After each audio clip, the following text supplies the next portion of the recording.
Bonjour à tous, c'est Edgewan. Aujourd'hui, on se retrouve pour parler du match Nantes-PSG avec la défaite du PSG 3 buts à 1 sur le stade de Nantes.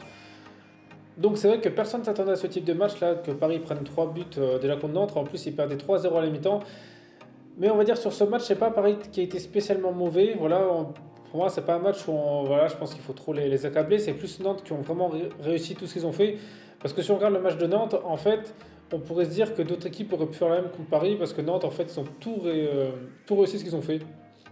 Parce que si on regarde le match, ils n'ont pas eu énormément d'occasions en termes de nombre, mais toutes les vraies occasions qu'ils ont eues, ils les ont marquées direct. Et ça, c'est quand même rare.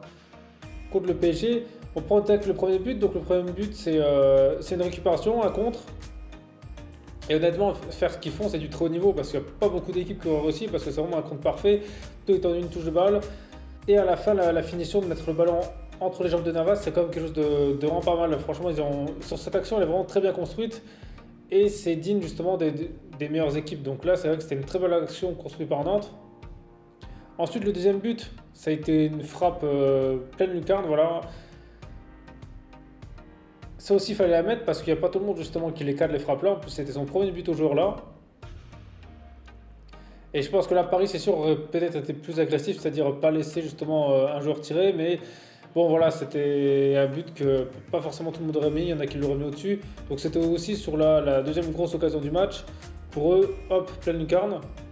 Et après le 3-0, bah, ça a été un penalty. Voilà, ils ont mis sur un penalty plein axe. Alors c'est dommage que Navas il l'a pas arrêté parce que c'est vrai qu'il n'a pas bougé non plus, mais je pense qu'il n'est pas vraiment dans une bonne position pour arrêter ce tir.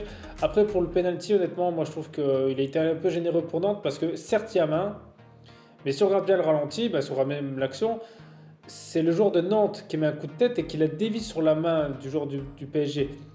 C'est pas comme si par exemple le corner était directement dévié par la main du joueur. Pour moi, c'est un petit peu sévère dans la mesure où, admettons, on vise directement la main d'un joueur qui a un peu décollé les bras, un peu décollé du corps, et ben il y a penalty direct. Donc au final, les joueurs devraient plus limite faire ça, c'est-à-dire quand ils sont dans la surface, ils voient que le défenseur a pas ses bras le long du corps, et ben hop, il touche sa main avec le pied le ballon, c'est bon penalty. Donc pour moi, ça a été un petit peu, on va dire, sévère, surtout vu la physionomie du match. On va dire, il aurait pu l'éviter. Après, je comprends que certains le sifflent, mais bon, ça aurait pu ne pas se siffler aussi.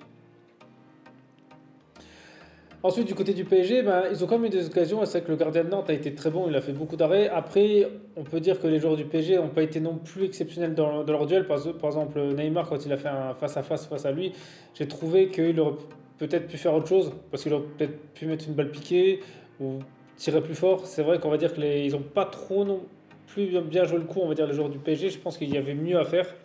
Mais ils ont quand même des occasions, voilà, on va dire que c'est plutôt le gardien qui a été très bon parce que Paris ne s'est pas endormi. C'est pas par exemple qu'on peut voir des matchs du PSG, comme par exemple le match PSG-Nice. Hein, bon, c'est que celui-là, je le cite souvent en référence.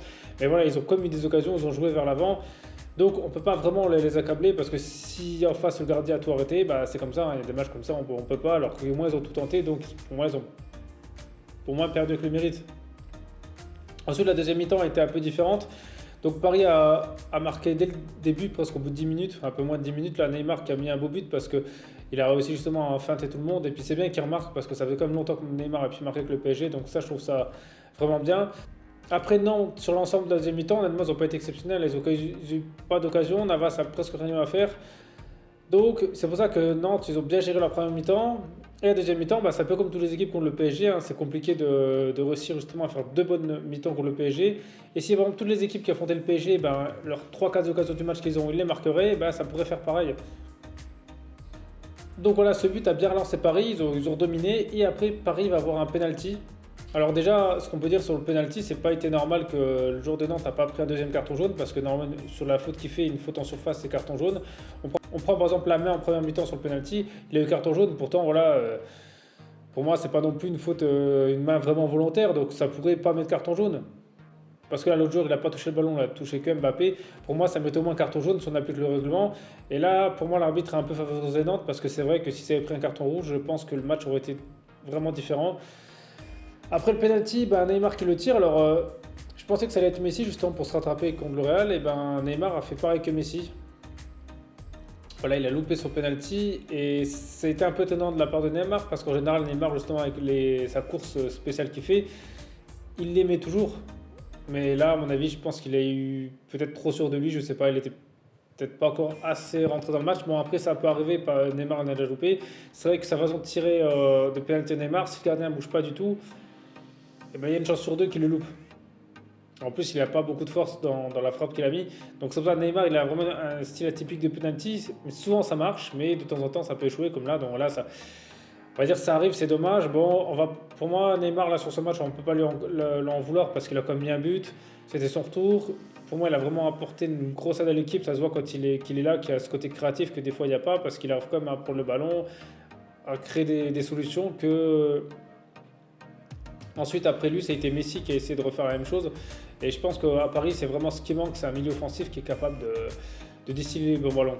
Et ensuite, bah, Paris a continué d'attaquer, mais bon, le gardien de Nantes a arrêté ou alors ils ont tiré au-dessus. Donc c'est vrai qu'avec un peu plus de réussite, Paris aurait pu égaliser, mais je pense que le fait d'avoir loupé ce penalty, ça a été un peu le tournant justement du match carrément. Je pense que ça les a un peu éteints. Voilà, Mbappé a aussi loupé une grosse occasion, mais bon, c'est comme ça, je dirais. Ils ont battu le Real, là contre Nantes, bah, des fois ça ne veut pas. Je pense qu'il y a des soirs comme ça. Après, c'est mieux qu'ils perdent comme ça que qu'ils perdent parce qu'ils font pas grand chose. Aussi, ce qui serait bien, c'est que Verratti prenne un peu plus sa chance parce que c'est vrai que plusieurs fois dans le match, il a pris le ballon et il a fait comme Messi à ses débuts, bah, il dribble tout le monde. Voilà, il a dribblé beaucoup, il a dribblé 3-4 joueurs. Et c'est dommage qu'à la fin, justement, la finition, il fait une passe et il n'essaye pas d'y aller tout seul parce que je pense qu'il a vraiment la capacité de le faire. Et ce serait bien que justement un entraîneur, je lui incite justement à faire ça parce que je pense que ça pourrait être un super numéro 10 Verratti. Donc voilà, bon, un pro championnat, c'est pas trop grave parce que c'est la deuxième défaite de la saison, donc on va dire que c'est pas ça qui va les empêcher d'être champions. Donc voilà, après, dites-moi dans les commentaires, vous, s'il y a des choses que j'ai pas dit sur ce match, voilà, s'il y a des choses que vous voulez rajouter ou vous n'êtes pas d'accord avec moi. Et sinon, merci à tous d'avoir regardé cette vidéo, c'était AJ1, on se retrouve très vite pour une prochaine vidéo.